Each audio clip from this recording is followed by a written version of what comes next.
Warning: this film contains stories of abuse and human rights violations. Viewer discretion is advised.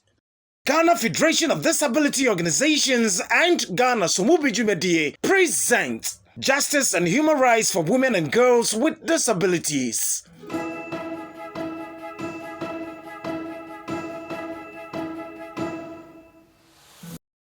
In Ghana, people with disabilities form the majority of people facing exclusion and are more at risk. They are at risk because of the barriers they face to being included in society, and often people with disabilities rely on others to provide unpaid care. This at-risk situation makes them more likely to be subjected to exploitation, violence, and abuse. The situation is more acute for women with disabilities. Studies have shown that women and girls with disabilities are twice more likely to be abused as compared to their counterparts without disabilities. I'm a seamstress and a fashion designer. I have a mental condition which is depressive psychosis. When I had my child, I was on carbamazepine and olazapine, and they said that carbamazepine was not good for pregnancy and breastfeeding, so they have to take me off it. Charlotte, a person with mental health condition, speaking.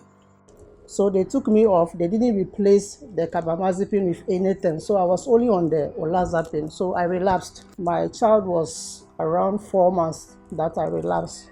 So a neighbor was taking care of the child, and I was at the hospital. I remembered I was wearing some dress that is a was print, so it could easily be torn. So when we were around the compound, one of my colleagues just hold my dress and tear it.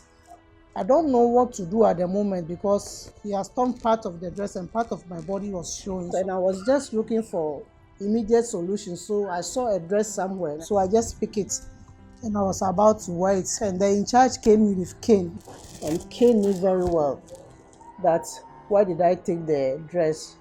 Afterwards, they went and locked me in a room for several days. The room too has no bed, it has no seat, there was no washroom. I was there doing everything in the room. And normally when my family comes like that, I used to ask of my child. Though I relapsed, I still remember that I have a child. So I've been asking how is the child doing, and so when they tell me something, it encourages me. But when I was in the room those 3 days, when my family comes, nobody was allowed to see me, so I was in the room alone. So I'll be shouting, I want to see my son, I want to see my son. And sometimes I would dream that my son is dead and so many things. So I wanted somebody to just tell me something to cool me down.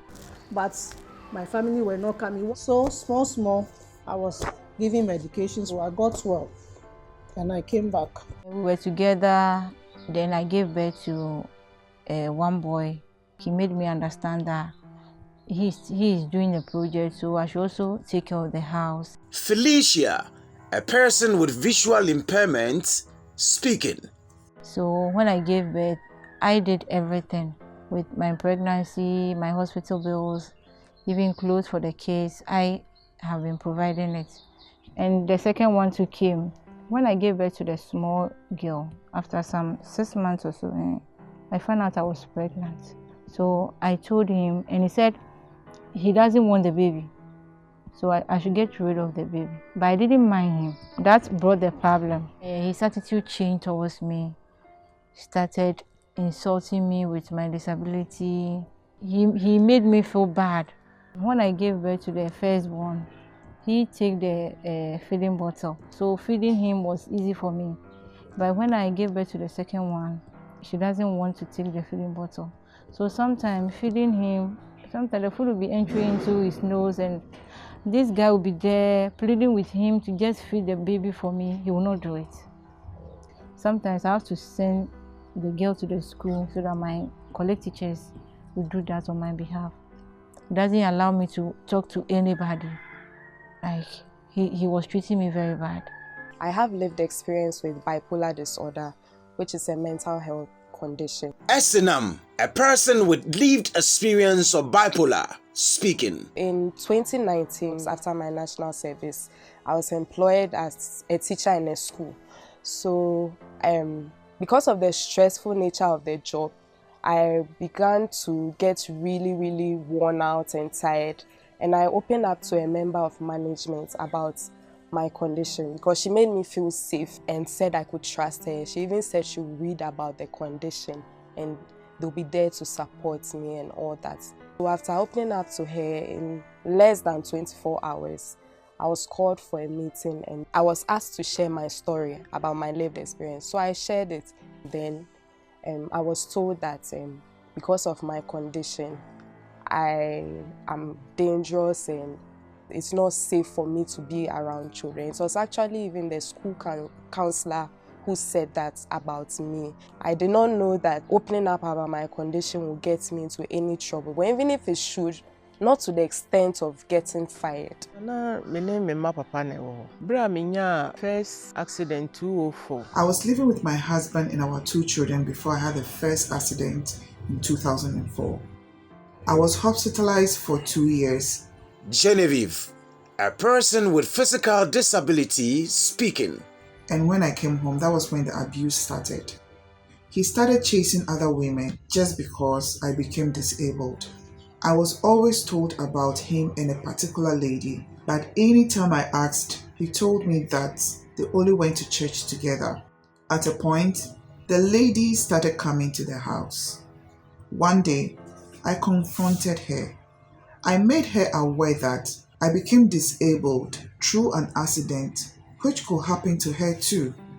And so she should imagine herself in my situation and advise herself. I don't know what she went to tell my husband. We were then living in a chamber in a hall apartment. And after the accident, I was sleeping in the hall because I often got visitors. The following day, my husband came with a mason and a carpenter. The carpenter removed the bedroom door and the mason sealed the space. They quickly created a new door at the back of the building and then he brought all my belongings in the bedroom to me in the hall. He later came for the television and other stuff from the hall and sent them to the room at the back and was living there with a new woman. At a point, I couldn't bear it anymore. And so one day, when he went out, I went to the lady in the room. I asked her why she kept hurting me, despite the advice I gave her. That got her angry and she suddenly got up and pushed me to the ground with my crutches. It was not easy for me at all. Customary banishment of persons with albinism in some communities in Ghana. What it means is that persons with albinism are not allowed to reside or live in those communities because of certain beliefs and all that. Mause, a person with albinism, speaking. So we went into those communities to dialogue, and they did not allow us to even get off the bus. In this 21st century, we don't understand why those primitive beliefs will still be carried on from generation to generation, whereas albinism is science. It's very serious. Such abuse and violation of rights dehumanize people with disabilities and further devalue their lives. And things were going really bad. And my situation was because of depression that they brought me there. And what I'm going through made me more depressive. It affects me a lot because sometimes I feel bad. I feel no one loves me. I don't have anybody to talk on my behalf just because I'm blind, and it really worries me. Sometimes when I'm at work, I don't have a sound mind. It was difficult because I was unemployed for an entire year because before I got another job. And now when you look at my CV, because I've done a lot of work in the mental health community, I sometimes wonder if people would employ me because there's a lot of mental health work on my CV. So sometimes I even think, should I create another CV that doesn't look too mental health? You see, these are some of the issues that I have, and I think I shouldn't be thinking that way because this is me, this is my lived experience, this is my work, this is my worth. Any employer should be happy to have me because people with mental health conditions can work just as equally as those who do not have disabilities and conditions. Unfortunately, most violations are not reported for several reasons. First of all, when perpetrators are family members, and usually most of them are family members. If they are family members, it's difficult for them to report the issues because of fear that there will be a withdrawal of family support or neglect by the family. Doris Indebugri, Program Officer, Ghana Federation of Disability Organizations, speaking. In 2014, we did an engagement with some women in the Kwao West district. And out of the 20 women that we engaged, all of them had faced or experienced abuse in one way or the other, but none of them had reported the issues.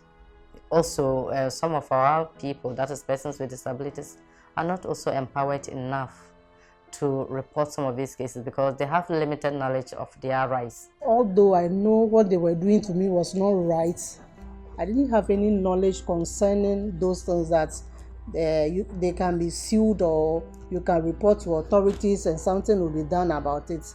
Until I came to join Basic Needs, educating us on our rights and those things. I never knew I could have sued them. The Mental Health Act 2012, it says that nobody can be fired because of a past, present, existing mental health condition. I didn't even know my rights at that time. So I thought when they fired me, it was the right thing for them to do. I just didn't know that I had rights. If not, the story would have turned differently. I could have told them what they were doing was wrong and they would hear from me. But I just got up and then all I said was, I want to know when I'll be paid. And then they delayed the payment and that's when I started becoming afraid. Unemployment also contributes to the reasons why they are not reported because of the dependence on some others for economic support or for support in general. Because if I am the one abusing you and I also support you in your daily living, it will be difficult for you to go and report me to the appropriate institutions. But if you are independent, you are working, and you don't depend on me, and I abuse you, you'll be able to report me. And then one other thing we see is that most of these institutions where the issues are to be reported are not accessible in terms of the physical environment and in terms of access to information. So for instance, all the institutions or most of the institutions do not have sign language services. So it is difficult for a deaf person to go to the police and then report a case because how is he going to interact with the police or even go to strike? These are some of the reasons why they do not report the cases. Considering the difficulties in reporting such cases, one would have thought that the few who are able to muster the courage to report would receive all the support and given special attention by law enforcement agencies, considering that they are marginalized and excluded from society and how much discrimination they face. However, some victims of abuse have got very bitter experiences with either the police or the court. I was not satisfied. I was not satisfied at all because anytime we go to the court, they were giving him opportunity to talk more than I do. And it really pains me. Like, I feel bad. Sometimes I'll even cry, but they don't say anything. I think they think the guy was doing me a favor by marrying me. That is why they want to allow the guy to talk more than I do. And it shouldn't be so. When I go there sometimes, like couples that have been coming there with their problems, and sometimes I hear it, like they give them opportunity to talk, but I don't understand the reason why if I want to talk, they will say I should keep quiet, but they'll give the guy opportunity to talk. Being a visually impaired or being a disabled person doesn't mean you are less a human being. What the normal person can do, you can also do it. Me, for instance, apart from my sight that maybe even if I'm going out, I'll need assistance or something like that. If I'm in the house, you never know I'm a visually impaired. I do everything on my own. I scrub, I wash, I cook. I take off my case alone. So they shouldn't look down upon us. They should give us the opportunity to talk. The part. We also play on my part. But unfortunately, see, I did not crack case. No. When I sent the case to the police, unfortunately, the investigator handled the case badly. All because the lady in question attended the same church as him. And so, because of the church member relationship, I was not treated well. Eventually, I had to withdraw from pursuing the case. These challenges create systemic barriers for people with disabilities in accessing justice. They also affect a justice-seeking culture amongst people with disabilities. That is a very big worry for GFD because it is an indication that even though a lot of effort has been put in place to protect the rights of everybody or every citizen, not much attention has been given to the rights of persons with disabilities, and this is actually a concern for us. Evidence and data to enable a comprehensive assessment of the human rights situation of people with disabilities in Ghana is essential. The police and the Commission on Human Rights and Administrative Justice have a critical role to play in gathering evidence and documenting criminal cases involving the violation of the rights of people with disabilities and promoting human rights and administrative justice. However, there is a little evidence to show that people with disabilities, including people with mental health conditions, are accessing the services of the police or the Human Rights Commission. This lack of data on reported cases of violence, exploitation or abuse against people with disabilities is affecting the work of civil society organizations working for the rights of people with disabilities in the country, including the Ghana Federation of Disability Organizations, that relies heavily on data and evidence for its advocacy work. That affects our work, especially when we are trying to push for appropriate policies to be put in place to protect the rights of persons with disabilities. You know, GFD is an advocacy organization, so our work is being supported by reliable data and evidence. So in the absence of the disability data in these institutions make our advocacy work very weak, and we are unable to push for the appropriate policies. To address these challenges, it will take a collective effort among those subjected to human rights violations, law enforcement agencies, and members of the public, especially those who are closer to the survivors, to achieve results. The concept of human rights acknowledges that every single human being is entitled to his fundamental human rights to ensure the realization of their full potentials in life. Mary Nati, Director of Human Rights, Commission on Human Rights and Administrative Justice, speaking. That means they have entitlements, they are right holders. And as right holder, you claim your rights, you yourself or through another person or an institution. And so the good news is that even with the discrimination report, an institution can report on your behalf if you yourself cannot come forth with your issue. We want them to also contact GFD if necessary, because we'll be able to support them and direct them to the right places where they are supposed to report their cases. We have 16 offices in the regional capitals. We have 2 sub-regional offices, Tema, Obuasi. We have 173 district offices across the whole country. Our services are free. Then we are saying that the concept says no discrimination whatsoever. So where they are discriminated against, the commission is available as a point of call for them to report their issue, for us to deal with it. They shouldn't hesitate at all. As persons with disabilities are encouraged to report abuse, they also have expectations of how duty bearers should do their work to inspire the culture of justice seeking among them. When it was not showing up, I don't know his whereabouts. I went to the court to find out what they are doing about the case. And they told me I should go and search for him. If I know his whereabouts, I should come and inform them. But I said, how can a visually impaired look for a person who abused her because I can't see? So there should be a system, a very strong system that will take care of that to help us when there is a problem like this, that they can come to our aid to fight for us. This and all future government must recognize that we persons with disabilities are their responsibility, and so they must make every law that would protect our rights and improve our lives. Again, law enforcement agencies should ensure that we get justice when our rights are violated, and we report to them and not look down on us.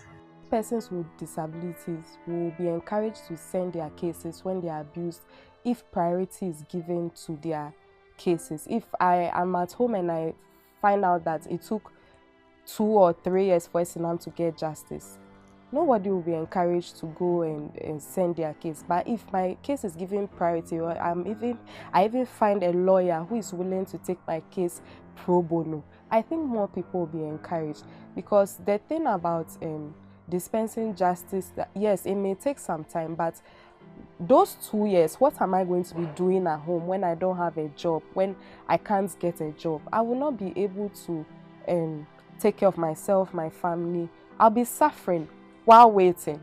So I think that those who are in charge of dispensing justice, we should please give priority to people with persons with disabilities, and then institutions which are in charge of promoting the rights of people with disabilities and mental health conditions.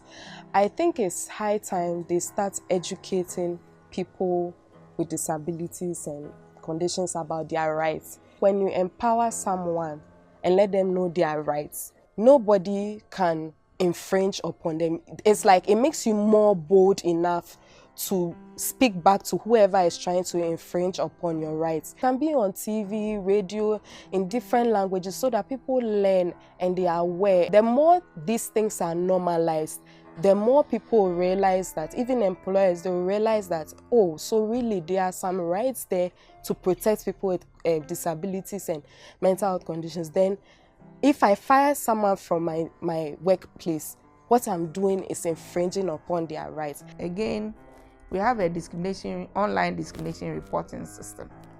It is online because we acknowledge the fact that sometimes not everybody can access our offices physically. And so we have persons who can go online and report via our discrimination reporting system. It is free, like I've said. On that reporting system, we also have what we call toll-free numbers, where you can call for free and we'll take your complaints. I will put out the toll-free number 0800 330 330. We also have SMS short code, where if you can't call, you can just do SMS text message *920* then 56#. That is the SMS short code. A mobile line where you can also call anytime. We know that people may access our services after we have closed, so that one too. Anywhere the officer is, the officer can pick your call and take your issue. 050 755 4368. 050 755 4368. That's the complaint unit. Duty bearers are expected to make information about rights and how to report violations available and accessible to people with disabilities.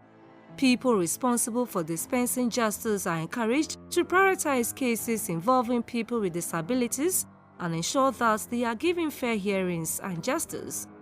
The government is expected to make sign language services mandatory at the police stations and the court to facilitate reporting of abuse. Other things expected to improve are making the police stations and courtrooms disability-friendly, and full implementation of legislations and policies meant to better the lives of people with disabilities.